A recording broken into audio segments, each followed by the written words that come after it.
Good morning, friends. We are here with yet another episode of Through Literary Lens. I am Rajesh Asudani Raqeeb. Namaskar, friends. I am Dr. Vinod Asudani once again with you. And today, Vinodji, Yes. we have with us a very important piece to discuss. It's a collection of stories titled Cheque-book and Other Stories by a well-known Sindhi poet and author, Shri Vasdev Mohi. And to tell you, he has been awarded Saraswati Samman, one of the most prestigious awards in Indian literature, which is at par with Gyanpith. My friends, let me share with you that Vasdev Mohi has earned the rare distinction of being the first ever poet and writer from Sindhi language to get this coveted Samman. And Vinodji, he has got this Saraswati Samman for all his creative work, mainly including the collection of stories we are going to discuss today, that is Cheque-book and Other Stories, which has been translated into English from Sindhi by none other than Dr. Vinod Asudani. And this collection has been translated into Hindi from Sindhi by Shri Bhagwan Atlani. Yes. So it is available in Hindi as well as in English for all of us to read. And we have the translator of this work into English, Shri Vinod Asudani, with us. And we will discuss with him the creative work of Shri Vasdev Mohi, which is predominantly in Sindhi. But not only this collection, Dr. Vinod Asudani has translated some of his other works also into English. So we will have him speak on his creative journey, that is creative journey of Shri Vasdev Mohi, his many specialities as a great writer, as well as the process of translating his works into English and bringing them before the world audience. Yes, Rajesh ji. Shri Vasdev Mohi has been creatively active for last 50 years. He is a versatile writer who writes poetry, short stories, criticism, and associated with translation and many more literary projects. He is chiefly known as a writer of ghazals. Along with late Arjun Hasek, he has brought about remarkable transformation in the themes and technique of ghazal. And today, Sindhi ghazal is not second to any other ghazal of any other language.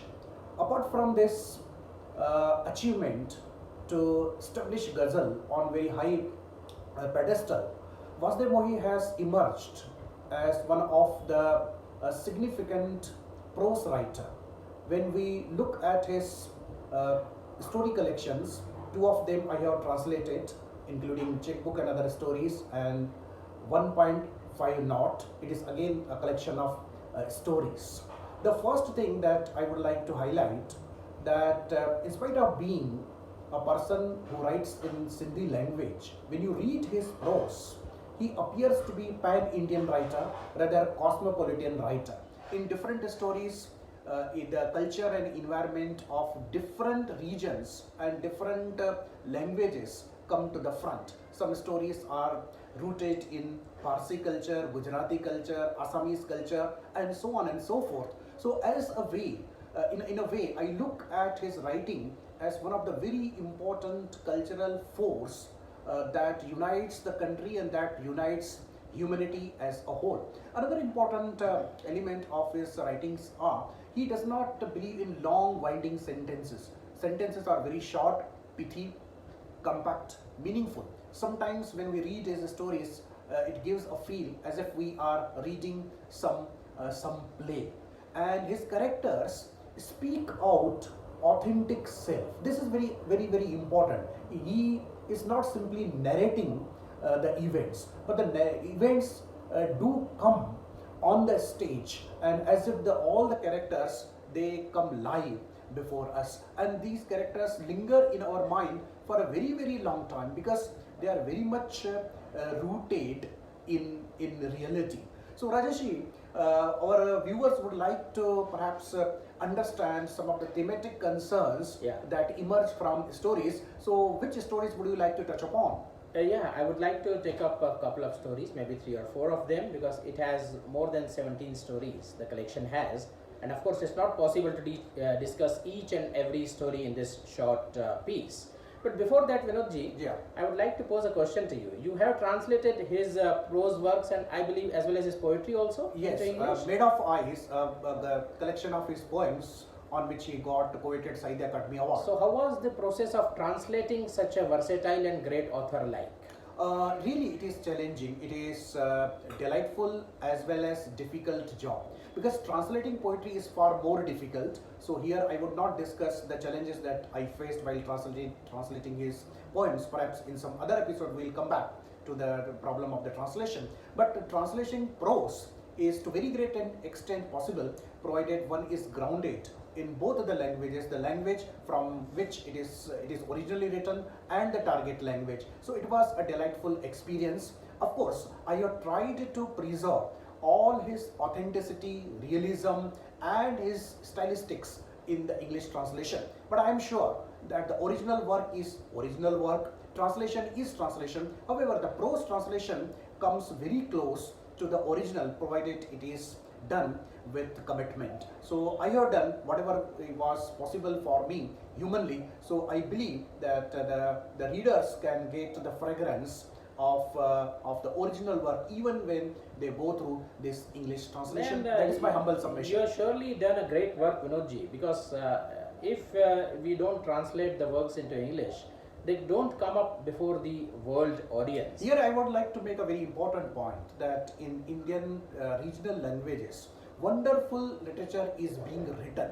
There is an urgent need that these regional literatures must be rendered in English language authentically and properly, so that the various literary works of Indian languages should reach the world audiences and the world audiences and the people who love literature. And it is my humble attempt that I am trying my best to render some of the Sindhi literary pieces into English. And Rajeshji, I am happy to share with you that till this time I have translated 15 books from Sindhi into English, some of them in collaboration with Mr. Ram Dharani and other translators as well. Indeed, it's wonderful, and definitely one of the books you have translated has received the Saraswati Samman. So it's not a mean achievement at all. Now coming back to the stories, Vinodji. First thing I would like to say, when a poet writes stories, it's a different game altogether. Sometimes the prose passages are elevated to the poetic style. Yeah, and the sensibility and the sensitivity with which a poet approaches life is in a way different from just a prose writer, I would venture to say. So this is totally evident in the stories in this collection of Shri Vasdev Mohi as well. Mohi as a poet peeps through these collections. Yeah, and just to take a few examples, if you take the story like That One Moment. Yeah, that's a wonderful story. Yeah, it's indeed a controversial story as well. And what I get of it is that Nora tries to save her husband who has had sex with their housemaid, and she believes he is innocent. Basically, it may have been a consensual or whatever, but she believes that her husband is innocent, and she is reminded of her experience when she taught a younger boy named Jim, and when he grew up and he was going to Mumbai, he had come to her for solving some difficulties, and in a fit of that one moment, he had sex with her. So that, I believe that this story makes the point that one moment should not be allowed to ruin the whole life. Exactly. So there are many incidents, there are many situations. They are dominated by the power of movement. So the power of movement should not become a rule of life or a rule of thumb rather.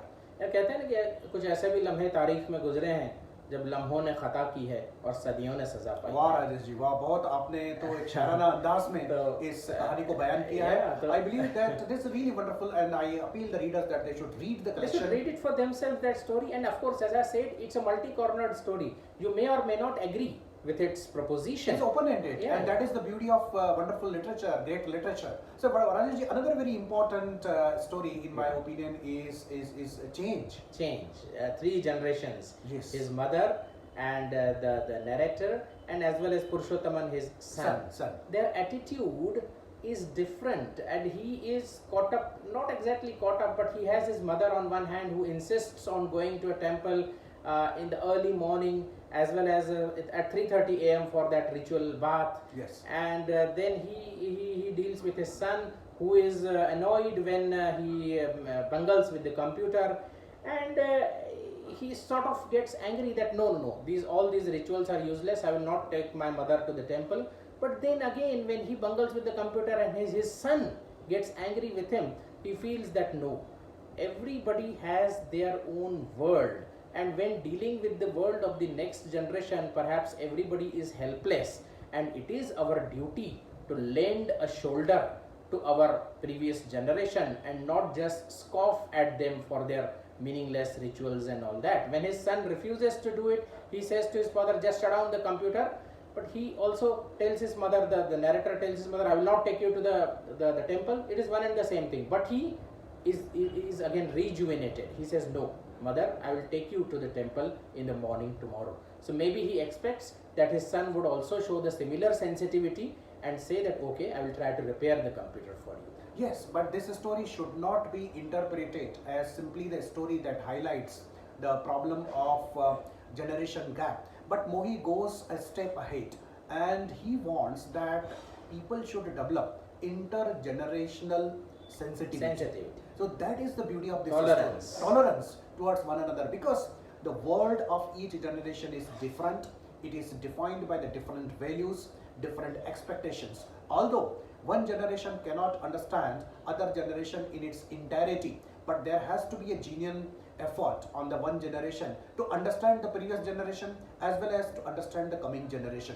Without this intergenerational sensitivity or empathy, I believe that the collective human life is not possible. So here this story is elevated to that universal problem, and that is the beauty of the great literature. Although it may be defined in the context of the personal relationship, personal situation, but ultimately it goes and operates at the universal level. That intergenerational sensitivity is the key word in this while interpreting this So Rajesh, which another story would you like to discuss? One is elbow. Oh yes, that's a really different story, and really it is a thought-provoking one. When Fauji, that is a military person, who is saved in an accident, he is saved by a shepherd and his family and his young daughter aged 8. Then famine follows, and he doesn't keep track of shepherd and his family. After 15 or 20 years, 18 years, to be precise, when he visits the area that again he puts up in the hotel, and he calls for call girl from the reception of the hotel, and the woman who walks into his room at 11 at night is the same 8-year-old girl who has grown up now, and when she comes, he is flabbergasted, and he tries to reassure her that I will also support you, you had saved me and all.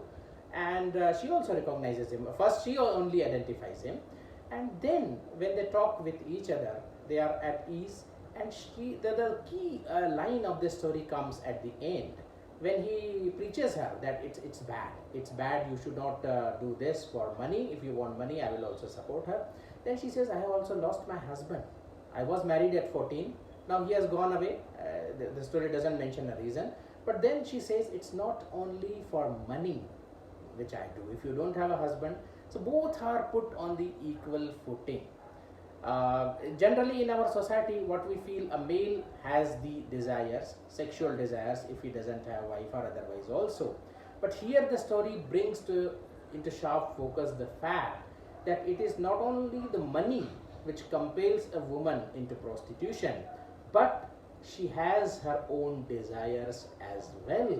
So this is very important key takeaway. Yeah, from this story brings to the fore many questions Yeah. that really society shuns off, and society is not ready to discuss and deliberate on such questions, especially the erotic desires of women, Yeah. right? If somebody becomes widow, or if somebody remains single, Single. what about them? Yeah. See, for males it is well known that they what they do, but what about the females? So this is something bold, I believe. So Mohi's stories touch And upon the although themes. the title itself is very suggestive, because there is something called nudging. Yes. Currently going on in the world. Nudging is you don't bring the change explicitly. You don't force anybody to adopt the change, but you nudge a person towards the change by maybe subliminal, subconscious incentives. And this story brings precisely that. It Yes. wants to raise the social consciousness, modify the social consciousness to embrace the feminine desires as well. Right, and the mysterious forces of life, they are instrumental to bring about changes in life. Very often, even people are taken aback, people are surprised, right? And this story puts both the characters in their unique situations, right? And this makes us think that how people approach these questions in different circumstances. And there is one more story, Vinodji, called Light, which depicts the love affair of a blind person. Yeah, before you come to that, I Yeah. would like to highlight that Mohi's stories also have strong subaltern themes, right? He has brought within the fold of the discussion of literature the problems and life of marginalized. See, Wake Up story is concerned with the life of transgenders, and life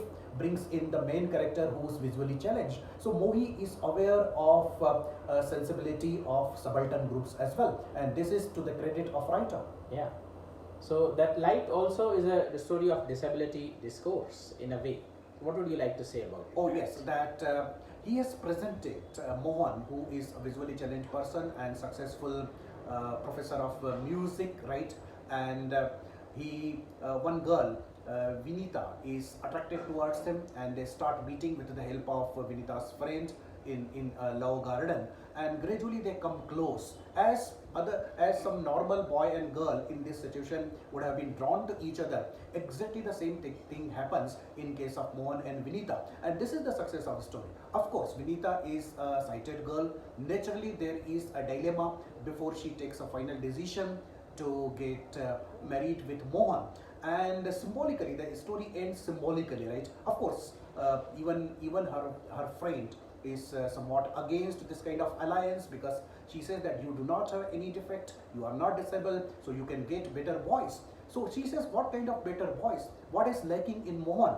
And symbolically then she decides. She goes to washroom, and her shadow falls on the wall, right? And all of a sudden she gets insight, right? So a pair of two eyes, aren't they sufficient for two people? So suggestively, writer says that now all the dilemma, all the clouds of doubt disappear from the mind and heart of Vinita, and now she will accept the proposal of Mohan. So here, the credit of the writer is that visually challenged people usually are portrayed in the media, either they are superhumans or they deserve the pity of the society. But here Mohan is not portrayed as supernatural human being, neither he evokes any kind of pity from the audiences. So he is normal human being having the same dreams and hopes and fears and desire for love. I believe this is the authenticity,